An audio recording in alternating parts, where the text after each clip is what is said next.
ബഹിരാകാശ ഗവേഷകരുടെ ചങ്കിടിപ്പ് കൂട്ടാൻ പുതിയ ചിഹ്നഗ്രഹം. പുതുതായി കണ്ടെത്തിയ 2024 YR4 ചിഹ്നഗ്രഹം 2032 ഭൂമിയിൽ വന്നിടിക്കാൻ സാധ്യതയുണ്ട്.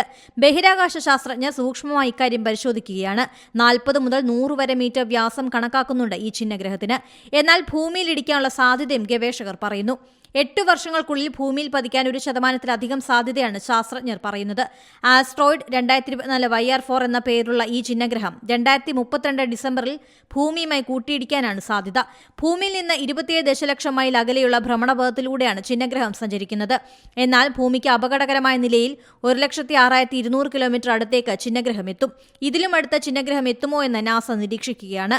നാസയുടെ near earth object study centre ചിഹ്നഗ്രഹത്തിന്റെ പാത നിരീക്ഷിച്ചു വരുന്നുണ്ട്. ഭൂമിയുടെ അന്തരീക്ഷത്തിലെത്തിയാൽ ചിഹ്നഗ്രഹം കത്തിജ്വലിക്കും. ഭൂമിയിൽ പതിക്കുകയാണെങ്കിൽ ഗർത്തം സൃഷ്ടിക്കും. ഭൂമിയിൽ പതിച്ചില്ലെങ്കിൽ ചിഹ്നഗ്രഹം ചന്ദ്രനോട് അടുത്തെത്തുമെന്നും പ്രതീക്ഷിക്കുന്നുണ്ട്. പുതിയ വാർത്തകളും വിശേഷങ്ങളും ഇനി വിരൽ തുമ്പിൽ. എല്ലാ ഡിജിറ്റൽ പ്ലാറ്റ്ഫോമുകളിലും ഇപ്പോൾ സീ മലയാളം ന്യൂസ് ലഭ്യം.